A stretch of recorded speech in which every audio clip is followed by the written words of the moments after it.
this little ASMR short story.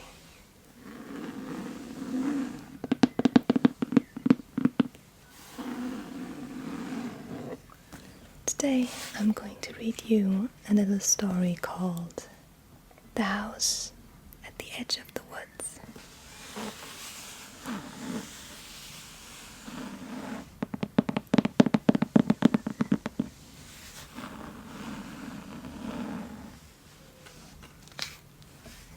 Just listen to the soft-spoken words and relax.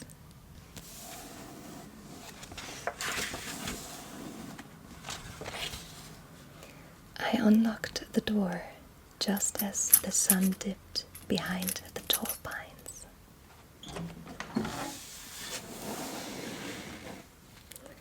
The little cottage smelled faintly of pine needles and warm wood. I set my bags down on the hardwood floor, pausing to let my fingers trace the grains of the door frame. The windowsill held a single chipped teacup.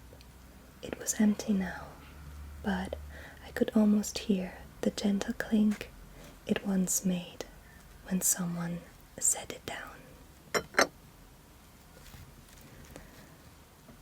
I made my way to the small kitchen, where an animal kettle waited on the stove.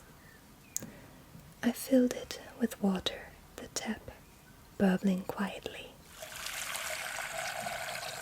Then I placed it over the flame.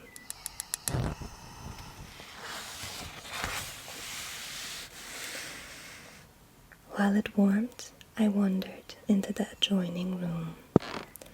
Sunlight streamed through lace curtains, scattering golden patterns on the floor. Through the window, I watched a bright blue bird hop onto the sill, cocking its head as if curious about my arrival.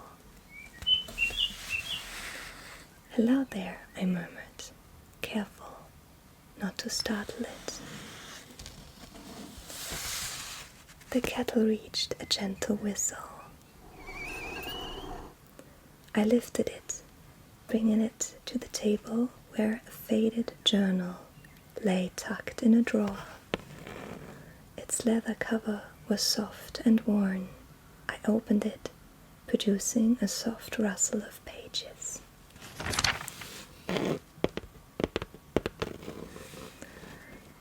The first entry was dated 10 years ago.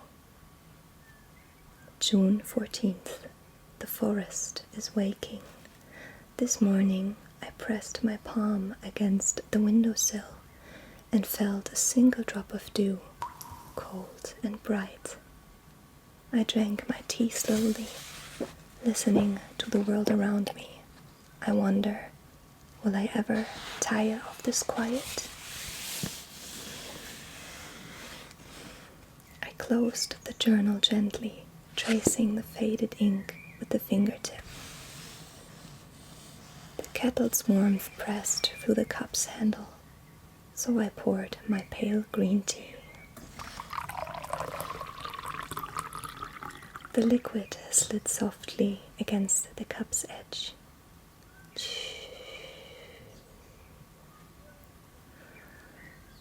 Outside, a rustling caught my attention.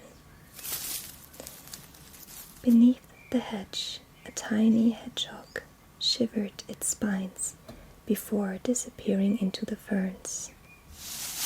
I smiled, lifting my cup once more, as if to toast the small creature. "Welcome," I said, settling into the wicker chair that creaked under my weight.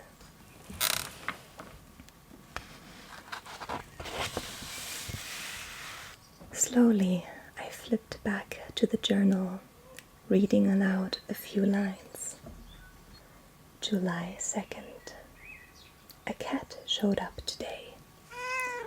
It sat by the door all morning, silent as a shadow.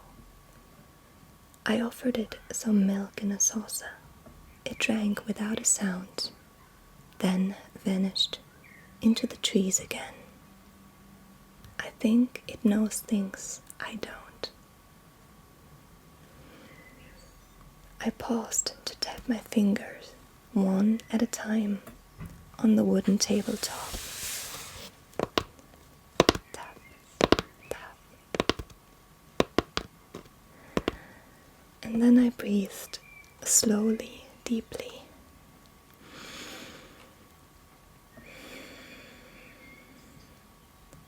Letting the forest air fill my lungs. You can almost feel the breeze, can't you?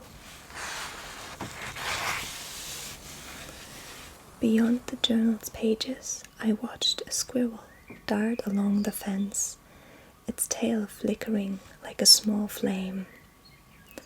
It paused, nose twitching, then leaped away. "I see you, little friend," I whispered, closing the journal and placing it beside my cup. I lifted the teacup again, this time letting my fingers brush its rim. The porcelain was cool against my skin. I sipped, savoring the warmth as it slid down.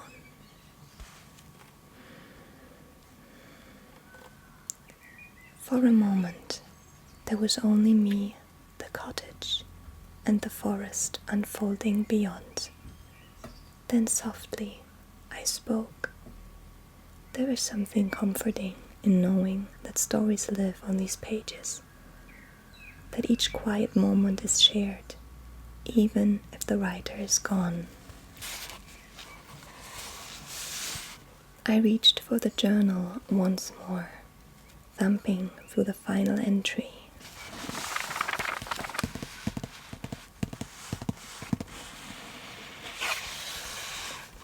August 19th. Today, I packed my things. I don't know if I'll return, but I leave behind a piece of my heart hidden in these pages. If you find them, may you feel less alone. And I am not alone, I said to the empty room.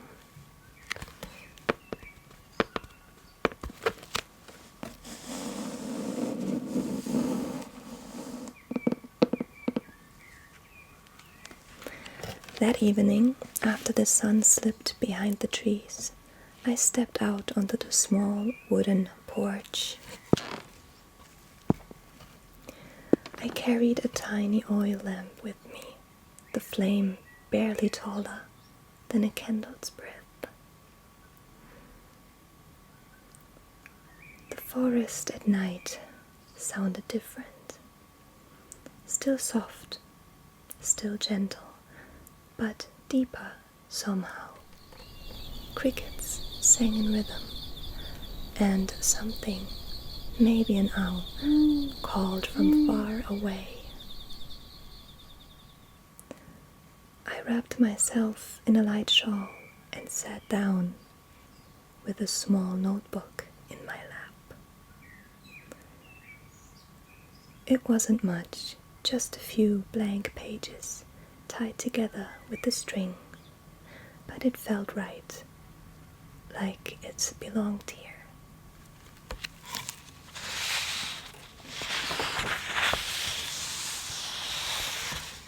I opened it and let the pen hover.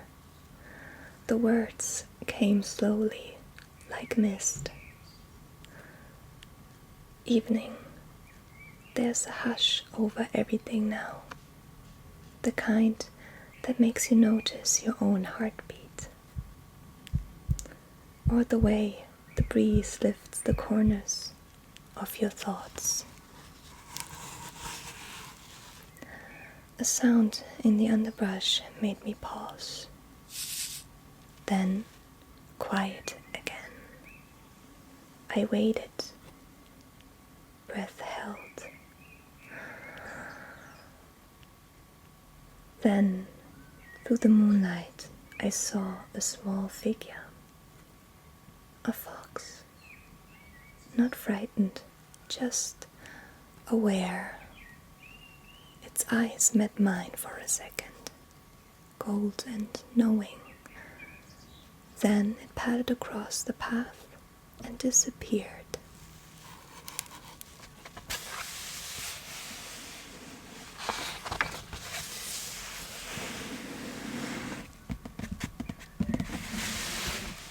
I smiled and returned to the page.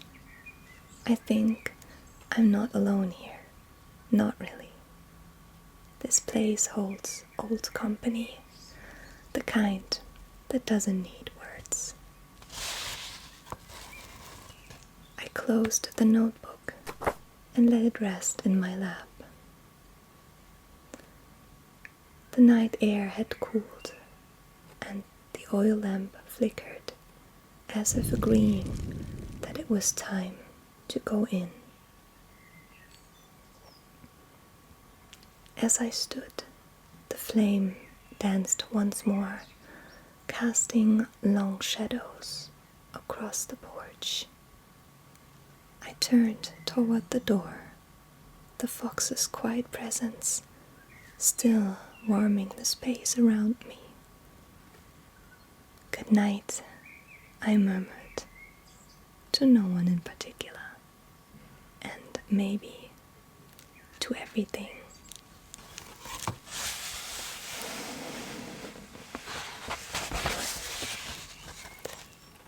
Suddenly, a soft meow drifted from the corner. A slim silver cat emerged from the shadows. Its eyes bright, it padded forward, brushing against my ankle. "You again," I said, running a gentle hand along its back.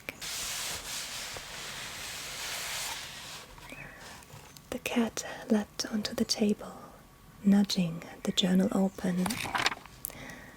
I watched as its tail flicked across the page, leaving a small ripple in the paper.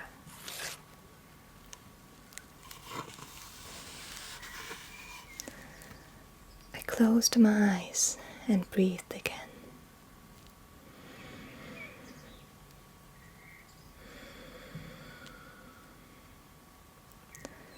Letting that simple sound fill the space between me and the world outside.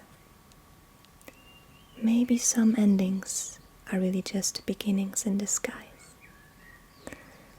With one last sip of tea, I stood and gathered my journal. The bird returned to the sill, wings fluttering softly.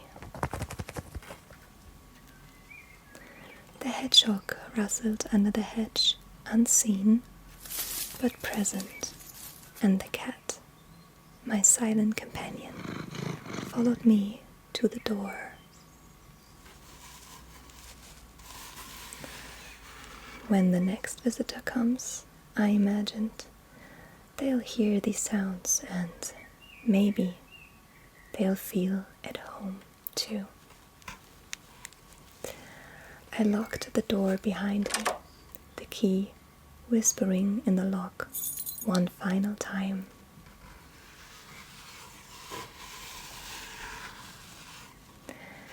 And then I walked away, leaving the house at the edge of the woods, waiting, quiet, unhurried, inviting.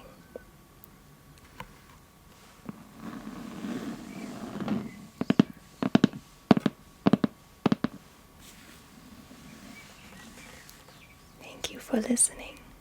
Until next time.